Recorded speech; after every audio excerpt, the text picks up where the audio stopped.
Why do so many people feel stuck when speaking English? It's a quiet, confusing feeling that slowly grows in your heart. To really understand it, let's listen to a gentle, meaningful story about a young lady named Liza S., a shy but hopeful girl whose journey is a lot like that of many learners around the world. Liza didn't dislike English. In fact, she admired it. She enjoyed English songs, even if she didn't understand every word. She liked watching simple cartoons and movies, and reading short stories with pictures made her happy when she could grasp the meaning. But when it was time to speak, her voice felt locked inside her. This story is told slowly and clearly, so you can understand every feeling without fear. Liza's story isn't about being perfect. It's about being patient, brave, and kind to yourself. Liza lived in a small, peaceful town where English was taught as an important subject. Every morning, she'd walk to school, sit quietly in class, and listen carefully as her teacher explained words, sentences, and grammar. Liza was a good student. She wrote neatly, memorized vocabulary, did her homework on time, and often got good scores on written tests. Yet, when someone spoke to her in English, even a simple sentence like, "What is your name?" her mind went blank. Her mouth became dry, her hands felt cold, and her heart beat fast. But all the English words she knew seemed to disappear. Many people feel stuck, just like Liza, because learning English from books feels safe, but speaking it feels loud and risky. Liza learned English mostly with her eyes and ears, not with her mouth. She read, she listened, she understood, but she rarely spoke. Because of that, her speaking ability stayed weak, just like legs that never walk can't become strong. At first, Liza didn't understand this. She just thought something was wrong with her. And then, fear slowly entered her heart. Fear of making mistakes, of pronouncing words incorrectly, of having an accent, of being laughed at, of being judged. Fear is one of the biggest reasons people feel stuck. It builds invisible walls in your mind, and once those walls are up, every word feels heavy and dangerous. Liza clearly remembered one painful day in class. The teacher asked her to stand up and read a short paragraph aloud. It was very easy, and she understood it well. But when she stood up, her legs felt weak, her voice shook. She mispronounced one word, and a few students laughed softly. It wasn't loud or cruel, but it was enough to make her feel small and embarrassed. That short moment became a deep memory, teaching her brain that speaking English leads to shame. Many learners experience moments just like this one small mistake that grows into a big fear. After that day, Liza began to avoid speaking as much as she could.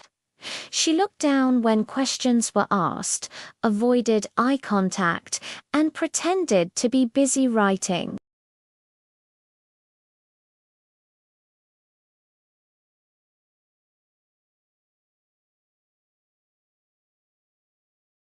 Silence felt safe, but it also became her cage. Every day she stayed silent, the fear grew stronger. Another big reason people feel stuck is because they wait to be perfect before speaking. Liza often told herself, "I'll speak when my English is better," or "I'll speak when I know more words." But her English never got better because speaking was the missing practice. She didn't know yet that speaking badly is the first step to speaking well. Time passed.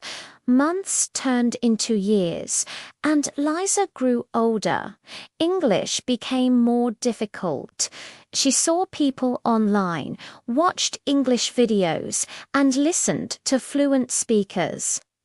She compared herself to them, and that comparison made her feel smaller and weaker every day. She believed others were talented and she was not. But talent wasn't the real difference. The real difference was practice, patience, and courage. Many people feel stuck because they believe fluent speakers are special or gifted. In truth, they simply practiced speaking every day and weren't afraid of making mistakes. Liza also learned English through heavy grammar lessons. She knew many rules, but she didn't know how to use English to express her feelings or thoughts.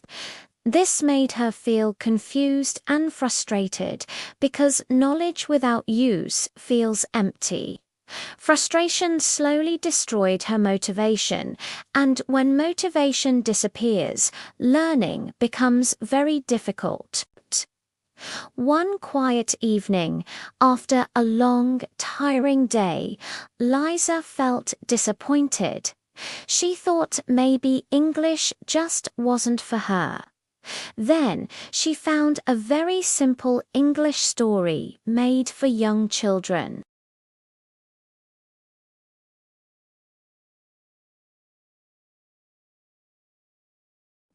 She decided to read it aloud to herself in her room, where nobody could hear her, judge her, or laugh. At first, her voice was a low whisper.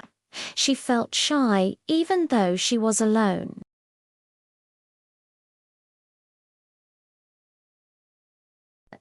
And something beautiful happened.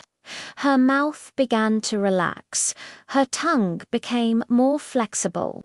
Her ears got used to her own English voice. She realized that mistakes didn't hurt when she allowed herself to be imperfect. This moment created the first small crack in the wall inside her mind. From that day on, Liza decided to change her learning habit. She promised herself to speak a little English every day. She told herself simple stories. She spoke to the mirror, describing her morning routine or her feelings at night. She even talked to her pet. She repeated simple sentences again and again. Slowly, English became a tool for communication instead of a test to pass. This is a very important lesson. English isn't just a school subject with grades and exams. It's a living language used by people to share ideas and emotions. Many people feel stuck because they only encounter English in classrooms and textbooks, not in real life. Liza also changed how she listened. She stopped trying to understand every single word. Instead, she listened for the main idea, the feeling, and the message. This helped her brain feel calm and relaxed. Pressure blocks learning, but a relaxed mind learns faster and remembers longer. As her listening improved, her speaking improved naturally, like a small plant growing slowly in the sunlight. Liza still made mistakes every day. She mispronounced words, forgot grammar, and spoke slowly. But now she smiled at her mistakes. Because mistakes meant she was trying, that she was learning. Silence meant staying stuck forever. Another reason people feel stuck is that they want very fast results. They want to be fluent in a short time. But language grows slowly, like a tree. Pulling on the leaves doesn't make it grow faster. Liza learned patience. She learned to enjoy the process and celebrated small wins. One clear sentence, one brave question, one short conversation, one day without fear. These small wins slowly built her confidence, and as her confidence grew, people started reacting to her differently. They listened more patiently and helped her kindly. Conversations felt warmer and easier. English no longer felt like an enemy, but like a friend.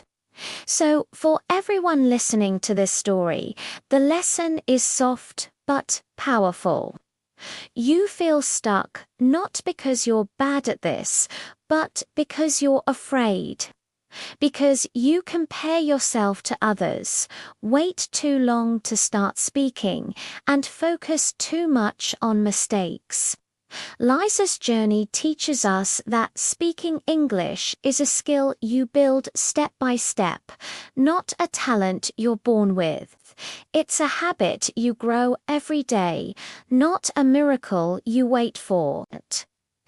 The way forward is simple. Simple stories, simple words, daily speaking, patient listening, and being kind to yourself. When you speak a little every day, the wall inside your mind slowly falls, and one day you'll realize you're no longer stuck. You're moving forward slowly but freely. Just like Liza, who once felt trapped by English, but learned that her voice was always there, just waiting quietly for courage. This is why so many people feel stuck when speaking English, and how a simple story can help you finally move forward with hope and confidence. Thanks for listening. Follow us for more stories to help you learn.